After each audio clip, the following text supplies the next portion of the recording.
Merci pour votre accueil si chaleureux pendant ce temps de prière-là. Mon cœur brûlait d'une façon vraiment particulière. La présence de Dieu est au milieu de nous. Amen. Et merci pour votre amour. Merci pour ce qu'on a vécu en fin de semaine. Les femmes avaient un cœur tellement ouvert, prêtes à recevoir.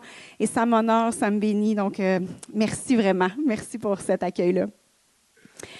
Alors, la personne au PowerPoint est prête. Yes, yes. J'aimerais commencer avec un petit fait scientifique ce matin. Il paraît que l'une des caractéristiques clés qu'on retrouve dans chaque histoire vraie, c'est la présence de détails qui sont absolument inutiles pour le récit. Si un témoin, par exemple, en cours, dit vraiment la vérité, bien, on va trouver dans son histoire, dans son récit, la présence d'éléments superflus que personne n'a besoin de savoir. Un vrai témoin oculaire, sans s'en rendre compte, va avoir été comme marqué par des détails inutiles, simplement parce que ces détails-là, pour des raisons qui lui sont propres, lui ou elle, ça s'est imprimé dans son esprit. Donc ça veut dire qu'à l'inverse, un récit qui est inventé ou quelqu'un qui ment va composer son narratif avec des choses juste super utiles pour nous convaincre de son histoire. Vous me suivez jusque-là? Ça fait du sens? Ça, c'est des études des dernières décennies qui ont démontré ça. Mais ce qui est fascinant, c'est que les auteurs des 4 évangiles, eux, avaient aucune idée de ce genre de faits scientifiques-là quand ils ont écrit leurs textes. Et pourtant, aujourd'hui, quand on lit les évangiles, on se rend compte que ces récits-là sont effectivement remplis de plein de petits faits puis de petits détails par rapport. Ça donne rien de mettre ça dans l'histoire. Ça aide pas au récit à avancer. Puis la seule chose qui peut expliquer ça, c'est parce que ce qu'ils racontent, ça vient de vrais témoins oculaires qui ont vraiment vu ces choses-là se produire. C'est fascinant, ça donne encore plus de récits, pas de récits, mais de crédibilité au récit des évangiles aujourd'hui. Et c'est particulièrement vrai dans l'évangile de Marc. C'est fascinant.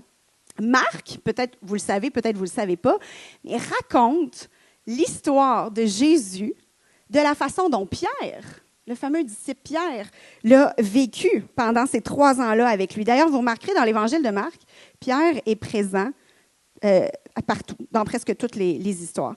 Et les érudits qui pensent que Marc nous raconte des bobards, des histoires, ils ont du mal à expliquer pourquoi on trouve tant de détails inutiles dans ce que Marc raconte. Donc, on va lire une histoire ensemble, parce que je vais vous prouver ce que je suis en train de vous dire. On va lire ensemble Marc 4, versets 35 à 38. C'est une histoire qui est connue, qui est fascinante, qu'on va étudier un petit peu ensemble. Ce jour-là, quand le soir fut venu, Jésus dit à ses disciples, voilà, super, passons de l'autre côté du lac. Ils laissèrent la foule et emmenèrent Jésus sur le lac, dans le bateau où il se le trouvait, et d'autres bateaux les accompagnaient. Or, voilà qu'un vent très violent se mit à souffler. Les vagues se jetaient contre le bateau qui se remplissait d'eau. Lui, à l'arrière, dormait la tête sur un coussin. Les disciples le réveillèrent, oui, parce que les disciples étaient réveillés, eux. Les disciples le réveillèrent et lui crièrent, « Maître, nous sommes perdus, tu ne t'en soucies pas? » Dans ces 3 versets-là qu'on vient de lire, il y a 2 détails inutiles. Est-ce que vous les avez remarqués? 2 détails qui ne servent pas du tout à l'histoire. Oui, qu'est-ce que tu as vu? La tête sur un petit coussin. En avez-vous vu un autre? Qu'est-ce que vous avez remarqué d'autre?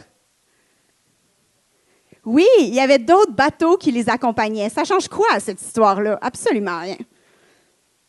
Donc, ces 2 petites précisions-là, dans ce récit-là de la fameuse tempête, sont des indicateurs que c'est une histoire authentique qui provient de la mémoire d'un vrai témoin oculaire. Puis ce témoin oculaire-là, ici Pierre, a été marqué par des détails précis qui lui sont propres. Et moi, ce qui me frappe particulièrement ici, c'est effectivement le fameux petit coussin sur lequel Jésus dormait.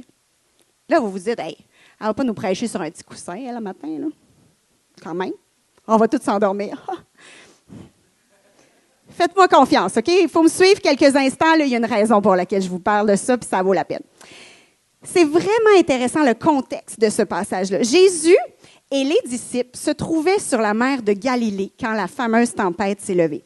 Puis la mer de Galilée, ce qu'il faut savoir, un petit peu de géographie ce matin, la mer de Galilée, elle est située à 700 mètres sous le niveau de la mer. Et tout près se trouve le fameux mont Hermon qui, lui, monte à 900 pieds de haut. Donc, à cause de ce contraste-là, il y a un genre de phénomène naturel qui se produit où l'air frais qui descend du mont Hermon rencontre l'air particulièrement chaud de la mer de Galilée. Puis ça fait souvent, toutes sortes de tempêtes assez violentes. Ça provoque des orages, ça provoque des bourrasques de vent. Puis des pêcheurs professionnels, comme Jean, comme Jacques ou comme Pierre, sont assez habitués d'affronter des tempêtes normalement. C'est des hommes virils du premier siècle, là, on s'entend. Là. Ils en ont vu d'autres.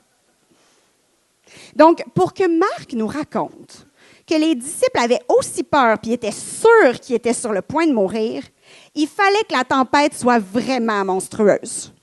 Peut-être quelque chose comme une tornade. Là. Ça devait être vraiment quelque chose. Et Pierre, on revient à Pierre, qui est le témoin clé de Marc pour raconter cette histoire-là, il est en train de paniquer. Mais pouvez-vous imaginer le choc de Pierre, qui est habitué de voir des tempêtes habituellement, de se retourner et de voir Jésus qui dort? La vue de Jésus, cette image-là a dû s'imprégner dans sa mémoire pour toujours. Il a vu Jésus, il a vu le petit coussin, puis il n'était pas prêt de l'oublier. Qu'est-ce qu'il fait, lui? Puis on connaît le tempérament de Pierre, à cause du Nouveau Testament, tu sais. Moi, je l'aime, Pierre, parce que Pierre et moi, on se ressemble quand même pas mal. Pierre, c'est un fougueux. Pierre, il est impulsif aussi, mais c'est quelqu'un qui est axé sur les résultats, surtout. Si vous connaissez un petit peu le test de personnalité DISC, là, Pierre, c'est un D. Lui, il aime diriger, c'est un gars d'action. Lui, c'est problème, solution. Hein? Pas de niaisage. Je suis un peu de même aussi. J'aime ça quand c'est efficace, tu sais. Donc, c'est certain, moi, je pense qu'il a été plus traumatisé que tous les autres de voir que Jésus était apparemment complètement passif, alors que tout le monde était sur le point de couler au fond de la mer de Galilée. C'est drôle parce que les autres évangiles, ils ne parlent pas du petit coussin. Mais Pierre, lui, il s'en souvient. Jésus, il était sur un petit coussin, assez pour qu'il l'aille à travers de la gorge. Le petit coussin m'a le pitché par-dessus bord, ton petit coussin. Genre, Pierre a dû le filer. En tout cas, moi, je le file de même. Est-ce que vous le filez comme moi? Est-ce qu'il y en a qui sont un peu comme ça, genre, qu'est-ce que tu fais? Mais je pense qu'on en rit, là, tu sais, le petit coussin, on pourrait chirer là-dessus un bout de temps, là, mais je pense qu'on peut tous un peu ressentir, tous et toutes ressentir le traumatisme de Pierre à ce moment-là, parce que la vérité, quand on s'arrête pour y penser, c'est qu'on a tous et toutes vécu, au cours de nos vies, nos propres tempêtes terrifiantes, au milieu desquelles on a eu l'impression, comme Pierre, que Jésus était en train de dormir. Sur un petit coussin. Ou sur je ne sais pas trop quoi. Je pense que chaque personne qui a choisi de placer à un moment ou à un autre sa foi en Jésus-Christ, qui a choisi de marcher avec lui, a déjà eu envie de lui dire la même chose que les disciples à un certain moment. Mais tu t'en soucies pas. Qu'est-ce que tu fais? Tu sais, ces moments-là où tout va de travers, puis là, les difficultés nous submergent. On se demande sérieusement comment on va s'en sortir. Puis Dieu semble absent. Il semble inconscient ou peut-être même désintéressé. C'est silence radio. C'est ça le titre de mon message ce matin. Silence radio, quand Dieu ne répond pas. Il a l'air d'avoir personne sur les ondes. Puis ça nous marque ces moments-là de nos vies parce que c'est terrifiant. Ça l'a été pour Pierre, qui a été marqué à vie par le petit coussin. Puis on en rit, mais quand on est au milieu de nos propres tempêtes, puis qu'on n'entend rien de la part de Dieu, puis qu'il a l'air de rien faire, on s'en souvient, puis c'est traumatisant pour nous aussi. Et souvent, quand on se trouve dans ce genre de situation-là, le risque, ou plutôt la conclusion qu'on peut avoir tendance à tirer souvent assez rapidement, comme les disciples, c'est de se dire, c'est ça que j'entends dans la fameuse phrase, mais on va mourir, tu t'en soucies pas. En fait, les disciples sont en train de dire, Jésus, si tu nous aimais vraiment, tu ne nous laisserais pas à travers une tempête aussi terrible. Si tu te souciais de moi, Jésus, je ne serais pas sur le point de couler dans cette tempête-là. Si tu nous aimais, comme tu le dis, tu ne permettrais pas une souffrance aussi atroce. Moi, je l'ai vécu à plusieurs moments de ma vie, cette fameuse expérience-là de tempête où Dieu a l'air de rien faire. J'ai perdu un jour quelqu'un que j'aimais vraiment beaucoup d'une façon assez dramatique. Ou quand la maternité que j'idéalisais vraiment là, est devenue une source de souffrance à certains moments de ma vie. Ou quand mon mari et moi, on est devenus pasteurs principaux pour la première fois, qu'on a été face à de la critique méchante, parfois à du salissage de réputation injuste, des amis qui se sont retournés contre nous. Jésus, si tu m'aimais vraiment, puis si c'était ta volonté, tout ça, mais pourquoi c'est si difficile? Pourquoi c'est si souffrant? T'es où? Je prie, j'ai la foi pour le miraculeux, mais toi, tu fais quoi, là? Est-ce qu'il y en a qui savent de quoi je parle ce matin? On va revenir un petit peu plus tard sur cette fameuse tempête-là, sur la mer de Galilée et les disciples sur le point de couler. On va les laisser là, patauger encore un petit peu. J'aimerais qu'on regarde ensemble 2 autres histoires de l'Évangile de Marc pour continuer de réfléchir ensemble sur cette fameuse question-là du sommeil de Jésus et du silence radio dans nos situations les plus périlleuses. La prochaine histoire que j'aimerais raconter, ou qu'on va lire ensemble, je ne vais pas la raconter, elle se déroule très peu de temps après la fameuse tempête, parce que là, je vole le punch, là, tu sais, genre, ils ne sont pas morts, OK? Si jamais vous n'étiez pas sûr, ils ne sont pas morts, ils ne meurent pas. Fait que, ils survivent, puis là, ils reviennent sur Terre, et Jésus accoste. Puis là, il y a un homme religieux qui se présente à lui, et cet homme-là s'appelle Jairus. Donc, on va lire dans Marc 5, les versets 22 à 25. Survint alors l'un des responsables de la synagogue, nommé Jairus. En voyant Jésus, il se jeta à ses pieds et le supplia instamment. C'est quand même inhabituel ici, là, je fais une petite pause, là, qu'un homme religieux, un chef de synagogue, en autorité, est en train de se prosterner aux pieds d'un charpentier de la Galilée, là. Fait qu'il devait être vraiment désespéré. Lui, il était au milieu d'une tempête où il avait peur de couler. Et donc, ce qu'il lui dit, c'est « Ma petite fille va mourir. Viens lui imposer les mains pour qu'elle guérisse et qu'elle vive. » Alors, Jésus partit donc avec lui. Bien sûr, son cœur a été retourné. Mais alors que Jésus part, ils sont suivis d'une foule nombreuse qui les serrait de tous les côtés. L'histoire débute bien ici, hein? Jésus n'est pas en train de dormir. Il n'y a pas de petits coussins, là. Fait que là, ça part mieux. Jésus décide même de suivre Jairus. Jairus devait être super emballé même de se dire « Oh, wow! Il y a de l'espoir pour ma fille qui est sur le point de mourir. » Sauf que les choses se corsent un petit peu en chemin. Ça se complique légèrement, comme la gestion de mes notes. Et Jairus est probablement passé de l'espoir d'avoir une réponse à ses prières à l'angoisse en voyant que c'est très compliqué avec la foule. Il s'est peut-être même dit, moi je l'entends, là, avancer avec la foule puis essayer de pousser Jésus vite. Vite, Jésus, s'il te plaît, ma fille, elle va mourir. Allez, là, allez, viens. Il a dû paniquer. Poussez-vous, tassez-vous. Ah, ma fille. Puis Jésus, qu'est-ce qui se passe? Il ralentit. Ça dégénère parce que parmi la foule, il y a une femme très malade. Elle est atteinte d'une perte de sang depuis 12 ans. Elle touche le vêtement de Jésus. Elle est instantanément guérie. On est vraiment heureux pour cette femme-là. Jésus sent une force sortir de lui. Mais là, qu'est-ce qu'il fait, Jésus? Il s'arrête. Il ralentit plus. Il s'arrête. Marc 5, 30 à 33 nous dit « Aussitôt Jésus eut conscience qu'une force était sortie de lui. Il se retourna dans la foule et demanda « Qui a touché mes vêtements? » Ses disciples lui dirent « Mais tu vois, la foule te presse de tous côtés et tu demandes qui m'a touché. » Mais lui continuait à parcourir la foule. Je ne sais pas combien de temps ça a pris, hein, avant qu'il spot, la madame, là. Puis finalement, alors saisie de crainte toute tremblante, la femme, sachant ce qui lui était arrivé, s'avança, se jeta aux pieds de Jésus et lui dit toute la vérité. Jairus à côté, moi je pense à Jairus à côté. Lui, il devait capoter. C'est beau, là! T'as été guéri, on peut-tu continuer? Viens, Jésus, ma fille va mourir, c'est bon, là. La madame, elle a eu ce qu'il fallait, là, mais arrête de niaiser, là. Ma fille aussi a besoin d'être touchée. J'ose à peine imaginer son impatience et son désespoir. Avec son cœur de père, mon cœur de mère tremble aussi en imaginant ça. Jésus prend beaucoup trop son temps, ça ne va pas le faire. Et ce que Jairus imaginait de pire se produit. Marc 5, 35 nous dit, pendant qu'il parlait encore, ça c'est Jésus qui est encore en train de parler avec la femme qui avait la perte de sang, quelques personnes arrivèrent de chez le chef de la synagogue, ça c'est Jairus, pour lui dire, ta fille est morte. À quoi bon importuner le maître? Jairus a dû s'effondrer. Puis il a dû se dire, ben c'est ça, c'est fini, là c'est trop tard. Là. Jésus, tu t'es pas assez dépêché. Tu n'as pas pris ma demande assez au sérieux.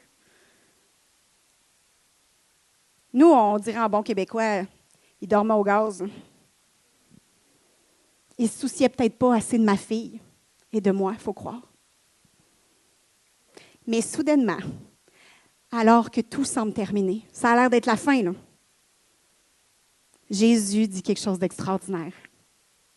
Ce n'est pas encore la fin.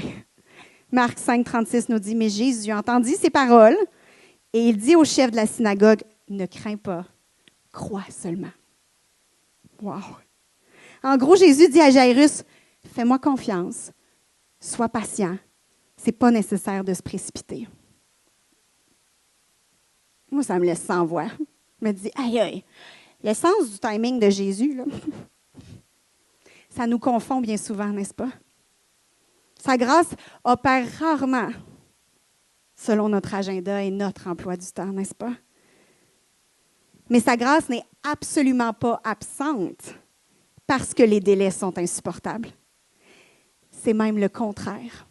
En fait, l'histoire de Jairus nous montre que Dieu, généralement, quand on a l'impression qu'il y a des délais insupportables, Dieu n'est pas en train de nous dire « je ne me presserai pas même si je t'aime ». Genre, bouscule-moi pas ici, là. C'est pas ça que Dieu dit. L'histoire de Jairus nous démontre plutôt, puis on va lire la suite ensemble, que ce que Dieu nous dit, c'est « je ne me presserai pas parce que je t'aime ». J'ai un plan en tête. Je ne me presserai pas parce que je t'aime. Et la fin de l'histoire de Jairus et de sa fille nous le prouve. À cause des supposés délais et le décès de la petite fille, Jairus a finalement obtenu beaucoup plus que ce qu'il était venu demander à Jésus. Lui, il était venu pour la guérison d'une fièvre. Et Jésus lui a offert d'être témoin d'une résurrection. Oh! C'est vrai qu'avant qu'on lise ce bout d'histoire-là, c'est vrai que ça peut sembler cruel de la part de Jésus, puis on a le droit de le dire, de créer des délais déraisonnables qui conduisent à la mort d'une petite fille. C'est vrai, il y a des affaires que je ne comprends pas, moi non plus, dans cette histoire-là. On a le droit. Mais peut-être que Jésus, savait qu'une résurrection, bien plus qu'une simple guérison, pouvait avoir comme impact encore bien plus grand dans la vie d'un chef de synagogue, de sa femme, de sa petite fille et des 3 disciples qui seraient témoins de ce qui allait se passer. Qui sait à quel point cette résurrection-là, ils en avaient besoin et ça a transformé leur vie? Qui sait? C'était un chef de synagogue quand même. Et en plus, cette résurrection-là, elle est vraiment magnifique. C'est le bout de l'histoire qui vient me chercher le plus à chaque fois. Marc 5, 40 à 42 nous dit, Jésus est rendu avec 3 de ses disciples dans la chambre où la petite fille se trouve. Alors il fit sortir tout le monde, prit avec lui le père et la mère de l'enfant ainsi que les disciples qui l'accompagnaient. Il entra dans la pièce où l'enfant était couché. Il lui prit la main en disant « Talitha Koumi ». Aussitôt, la jeune fille se mit debout et marcha. Elle avait environ 12 ans et tous furent frappés de stupeur. Voyez-vous comment Jésus prend le temps? Il prend le temps. Il prend soin de la petite fille. Il prend soin du cœur de ses parents aussi. Talitha Koumi, les mots qu'il prononce, il y a comme différentes traductions de ça, mais si on veut vraiment aller au fond de cette expression-là, la meilleure traduction, c'est vraiment super affectueux. Talitha, ce serait comme « ma chérie ». Et Koumi, ce serait simplement « lève-toi » ou « debout ». Un petit peu comme une mère rentre dans la chambre de son ado, là, ouvre les rideaux et dit « ma chérie, lève-toi ». C'est super affectueux. C'est comme ça que Jésus s'adresse à la petite fille. Jésus voit la petite fille. Il l'aime vraiment. Il lui tient la main avec tendresse. Puis ce qu'il vient faire démontre que, en fait, quand Jésus est là, même la mort, c'est comme un sommeil. Ma chérie, lève-toi. Et ça vient bouleverser à jamais la vie de cette famille-là. Ça me touche. Peut-être ça touche mon cœur de mère ou mon cœur de petite fille qui veut donc bien être vue par Jésus de la même façon. Ma chérie, je suis là. Tu n'es pas morte, tu fais juste dormir. En fait, on sait qu'elle était morte, mais je tiens à le redire, avec Jésus qui tient notre main, même la mort n'est qu'un sommeil. Voyez-vous, on a rarement tous les faits et toute la perspective. Et on peut se rappeler de ça quand c'est silence radio avec Dieu, au milieu de nos tempêtes. Quand les délais sont interminables au point que ça nous paraît méchant de sa part, on peut se rappeler qu'on n'a pas toutes les informations, ni toutes les variables. Mais Jésus, oui. Et le timing de Jésus est bien meilleur que le nôtre. À chaque fois. À chaque fois.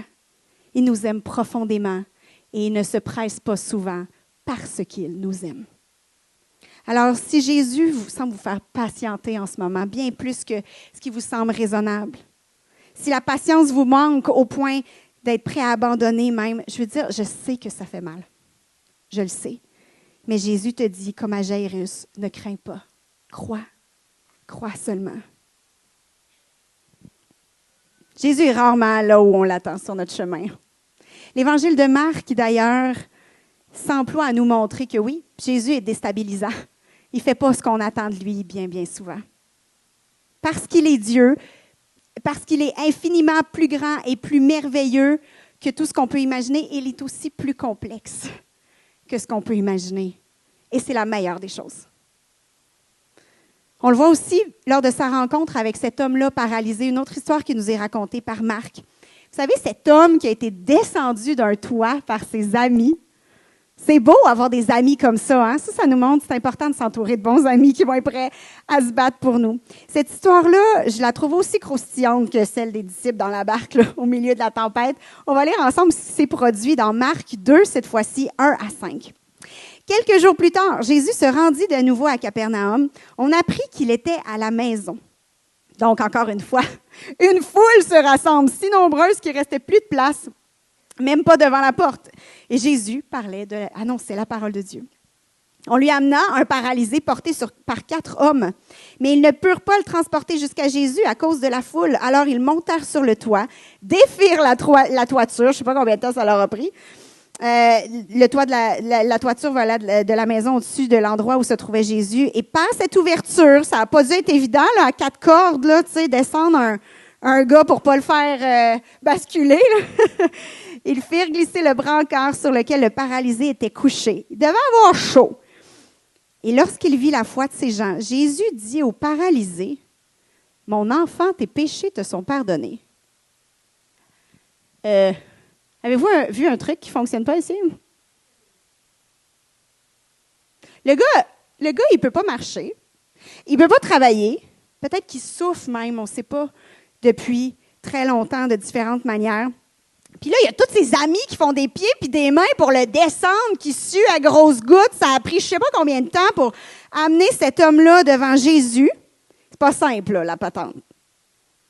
Mais quand cet homme-là, paralysé, se trouve enfin devant Jésus, Jésus lui dit, « Mon enfant, tes péchés te sont pardonnés. » Attends un peu, là. C'est parce que tu ne vois pas, là? Tu ne vois pas c'est quoi mon besoin, là, en ce moment? Qu'est-ce que c'est ça? Comment ça, mes péchés? C'est parce que moi, je suis venue pour une guérison, là. Pas venue pour mes péchés, là.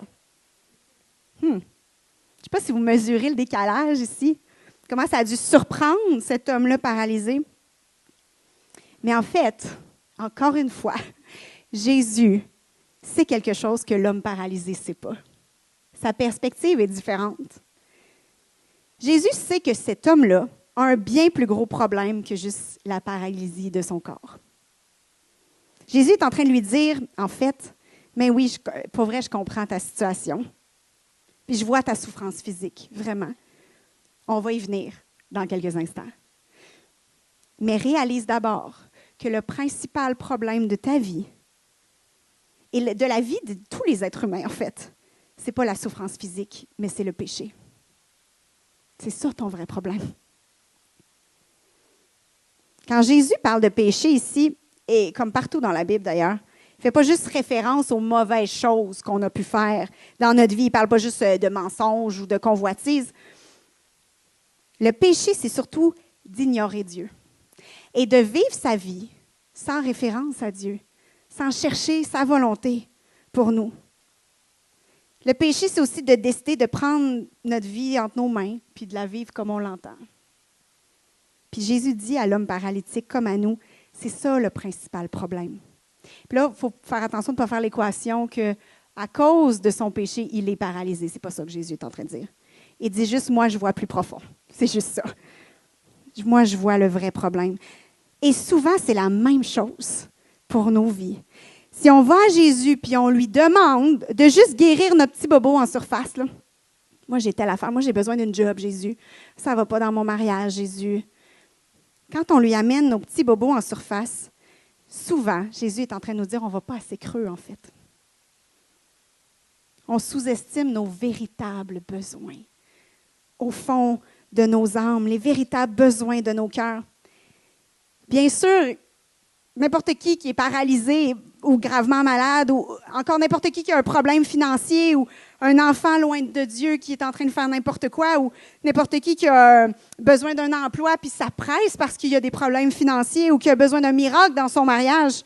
On a besoin d'une intervention de Jésus pour ces choses-là, bien sûr. Puis merci Jésus, il les voit, nos besoins, il les connaît. Il n'est pas indifférent. Mais souvent, ce qui nous arrive, c'est que quand on est face à ces problèmes-là, on imagine que si ce problème-là est réglé, ben là, tout va bien aller, on va être enfin heureux. Si j'ai un nouvel emploi ou une augmentation de salaire, là tout va bien aller, là. Tout va être correct. On s'imagine, on se raconte ce genre d'histoire-là. Mais c'est faux.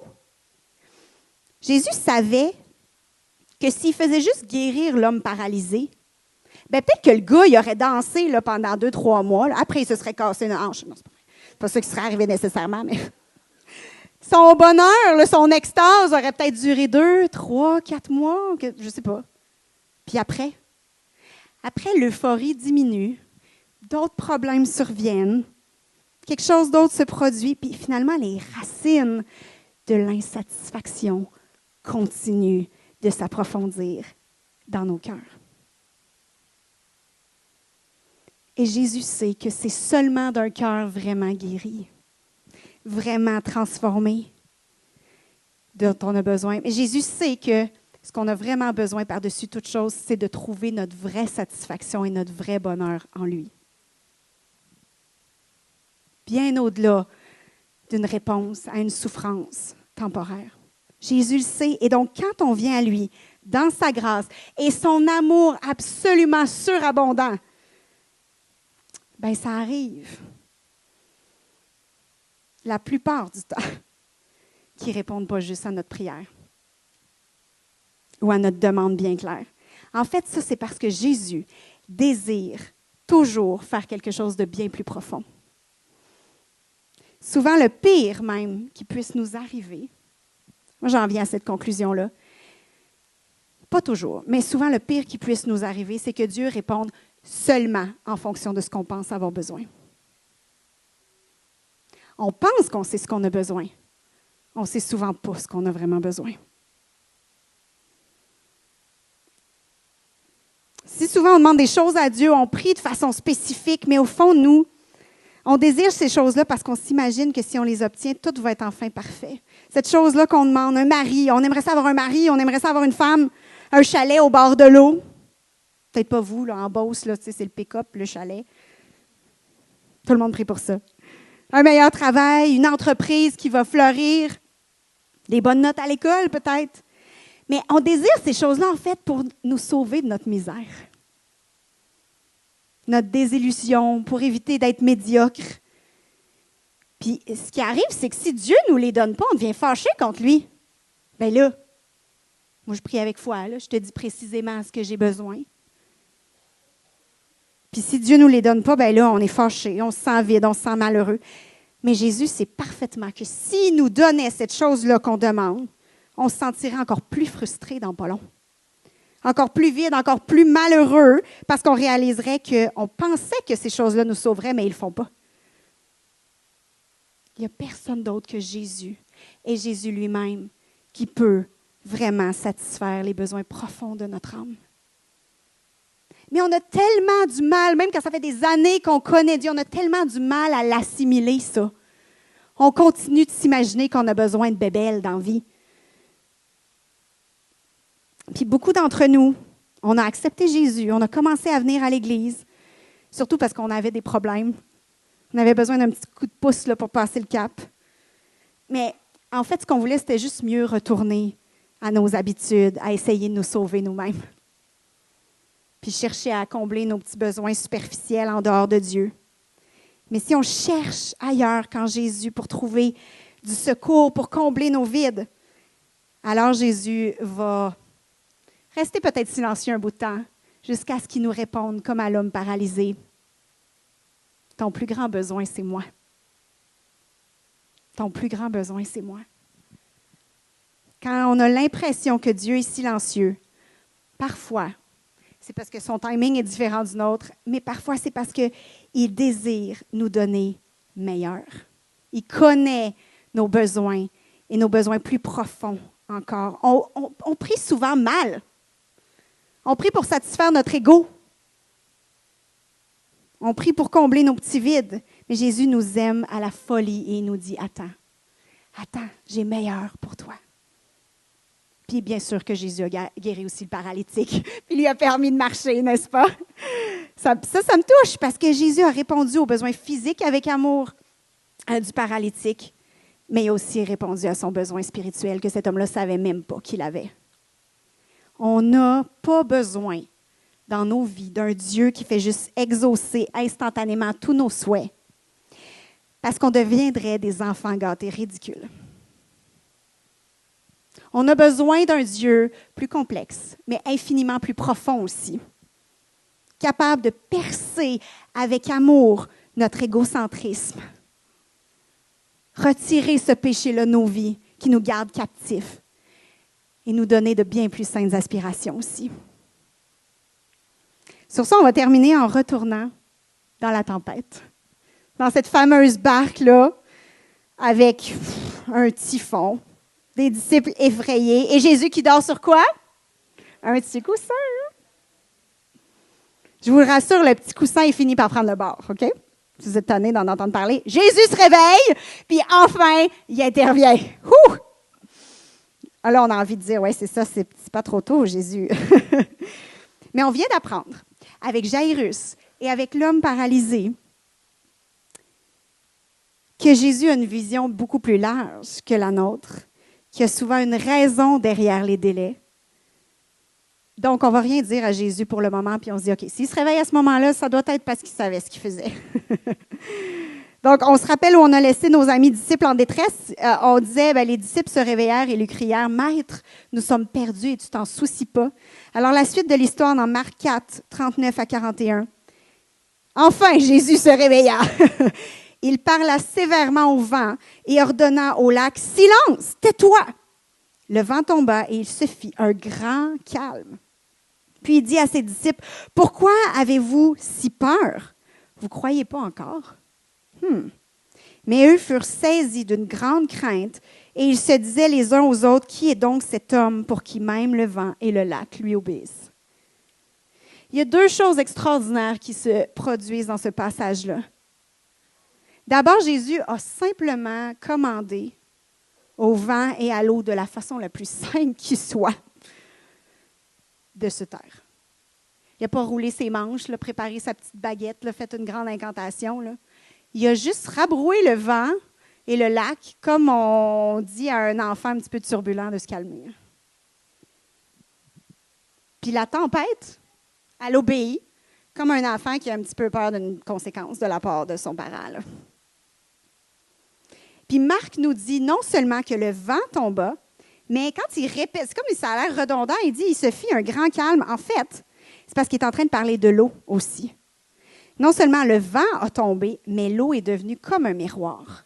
Puis ça, c'est vraiment intéressant parce que si vous avez déjà fait une croisière là, ou si vous avez un chalet sur le bord de l'eau, ou si vous avez déjà vu le fleuve, vous savez que même quand une tempête se calme, quand le vent tombe, les vagues, elles, peuvent rester pendant des heures. Ça, des pêcheurs savaient ça. Mais à ce moment-ci, l'eau aussi devient comme un miroir. Et ça, là, c'est absolument impossible. Peut-être que ça a pu être un addon que le vent s'arrête au moment où Jésus a dit « Silence, tais-toi ». Mais le fait que le lac devienne comme, que la mer, en fait, devienne comme un miroir, ça, c'était absolument impossible. Il n'y avait pas de hasard, puis des pêcheurs savaient ça. Avant que Jésus calme la tempête, les disciples avaient super peur. Mais après que Jésus l'ait calmé, qu'est-ce que la Bible nous dit? Ils furent saisis d'une grande crainte. Ils ont eu encore plus peur. Ils se disent, hey, c'est qui ce gars-là? Ils ont plus peur après la tempête parce qu'ils réalisent que ce Jésus-là qu'ils pensaient connaître, il n'est pas juste puissant, capable de ressusciter des morts, bien ça, ils le découvrent après, mais capable de relever un paralytique, par exemple. Il n'est pas juste puissant, il est la puissance, même. Il est la puissance. Et ce Jésus-là qui est la puissance est bien plus incontrôlable encore qu'une immense tempête sur la mer de Galilée. On ne fait pas ce qu'on veut avec lui. De toute façon, c'est une bonne chose, sinon il ne serait pas Dieu. On aimerait le contrôler. On aimerait que notre Jésus soit prévisible. On aimerait ça. On aimerait pouvoir lui dire quoi faire et qu'il réponde en fonction de ce qu'on lui a dit. Mais je crois que parfois, quand Dieu ne répond pas à nos demandes, il ne fait pas les choses dans l'ordre qu'on voudrait ou selon notre emploi du temps ou un emploi du temps qui fait du sens pour nous, c'est qu'en fait, Jésus veut se révéler à nous, comme aux disciples dans la barque, d'une nouvelle façon. Il veut révéler une nouvelle dimension de qui il est. C'est ce qui s'est passé ce jour-là avec les disciples dans la barque. Et les disciples ont compris que Jésus n'était pas juste un homme spécial, qui pouvait juste ajouter, saupoudrer du bonheur à leur vie, comme on imagine souvent pour nos propres vies. Il ne faisait pas juste des petits miracles. Il était bien plus que ça. Par contre, les disciples avaient encore besoin de comprendre quelque chose qui était loin d'avoir saisi encore. Si Jésus était si puissant et si incontrôlable, mais c'est la même chose pour sa sagesse et son amour aussi. Lui, il n'est pas comme une tempête imprévisible, qui n'a aucune émotion. Sa puissance immesurable, elle est certaine, mais elle va toujours dans la direction de son amour immesurable. C'est pour ça qu'il leur a dit, mais les gars, pourquoi vous avez eu si peur? La question, elle sonne un peu insensible. Ah, c'est comme pas possible de ne pas avoir eu peur. Là, genre, on a failli se noyer. Là. Comme, pourquoi tu nous demandes ça, Jésus? Mais Jésus, en fait, il est en train de leur demander, vous ne savez pas à quel point je vous aime encore. Vous n'avez pas compris à quel point mon amour pour vous fait en sorte que je vais toujours prendre soin de vous, peu importe la tempête dans laquelle vous vous trouvez. Ça ne veut pas dire qu'il n'y aura pas de tempête, n'est-ce pas? On l'a peut-être compris déjà. L'amour fou de Dieu pour nous ne veut pas dire qu'il va nous épargner les tempêtes ou qu'il va nous demander automatiquement ce qu'on lui demande ou qu'il va répondre à nos pourquoi aussi. Ça se peut même qu'il reste littéralement silencieux pour un bout de temps. Par contre, on peut avoir cette certitude-là inébranlable dans chacune des tempêtes qui nous appellent à traverser. Et cette certitude-là, c'est la croix. Jésus, un jour, il y a 2000 ans, a choisi d'affronter la plus grande tempête de l'histoire de l'humanité. Les humiliations, l'injustice, les souffrances atroces, les ténèbres et la mort. Et il l'a fait pour nous prouver sa puissance et son amour qui sont certains. Timothy Keller, qui est un auteur que j'aime vraiment bien, beaucoup, le dit bien, il dit « Si tu graves en toi l'image de Jésus qui fait face à la pire des tempêtes à la croix, tu ne diras plus jamais « Dieu, est-ce que tu te soucies vraiment de moi? » Si tu sais qu'il ne t'a pas abandonné dans cette tempête-là, alors qu'il aurait pu? Pourquoi penses-tu qu'il le ferait aujourd'hui dans ce que tu vis? Jésus a affronté la pire des tempêtes et il n'a pas flanché pour nous. Je vais inviter les musiciens. J'aimerais terminer sur une dernière petite histoire.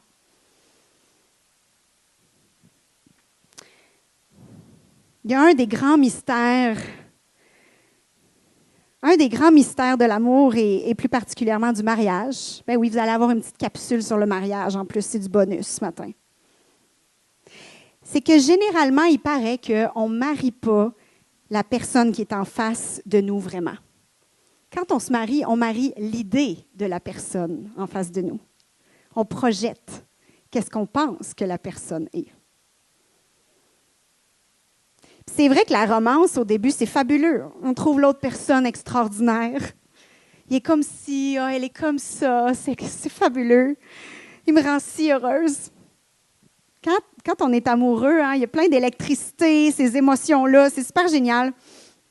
Mais le problème, c'est qu'à travers toutes ces belles émotions d'amour-là, il y a tous ces idéaux-là de l'autre personne qui se développent. Et puis là, on se marie. Puis là, on côtoie cette personne-là tous les jours. À chaque minute, des fois. On traverse toutes sortes de choses ensemble. Puis on se retrouve quelques années plus tard face à cette personne-là. Puis on réalise, elle est différente de ce que je pensais. C'est plus compliqué. L'autre personne est beaucoup plus difficile à vivre que j'avais imaginé au début. N'est-ce pas? Et quand on fait face à ce moment-là dans notre vie de couple, on a une décision à prendre. Soit on quitte en disant, moi là, je n'ai pas signé pour ça. Pour vrai, non.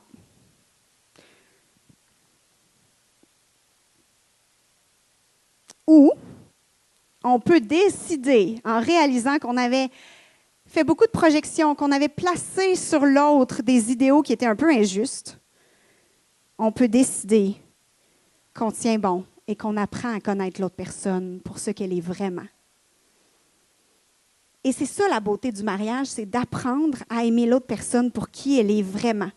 Et quand on franchit ce cap-là, qui des fois est très difficile à franchir, il y a une deuxième étape de l'amour. Un amour qui est beaucoup plus profond, qui est plus stable, qui est plus riche aussi que la fantaisie de l'amour du début. Et si on fait ça, on tombe vraiment amoureux de la vraie personne qui est en face de nous. C'est magnifique. Puis je vous raconte ça parce que je crois que c'est la même chose dans notre vie spirituelle. C'est la même chose dans cette aventure-là avec Dieu. Au début, on a toutes ces merveilleuses expériences-là avec Dieu. On vient à l'église, on découvre, wow, Dieu existe, Dieu est bon, Dieu répond à mes prières. Hey, c'est donc ben hot! Dieu est réel, hey, j'ai la paix, je me sens bien. Il va me bénir. Les choses devraient bien aller maintenant. On se dit aussi, ben, je ne serai plus seule, je ne vais plus souffrir, il n'y aura plus de tempête. Comme le début de l'amour dans un couple.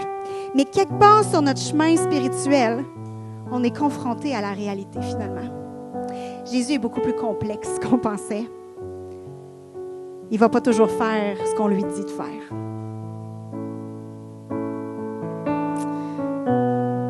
Puis on réalise qu'il ne suffit pas juste de prier des fois, ni même de jeûner pendant plusieurs jours pour qu'il fasse ce qu'on lui demande. Et quand on arrive à cette étape-là de notre vie spirituelle, on est face à la même question que dans notre vie de couple. Est-ce que je m'en vais en disant à Dieu, sérieux, non, là, moi, je n'ai pas signé pour ça.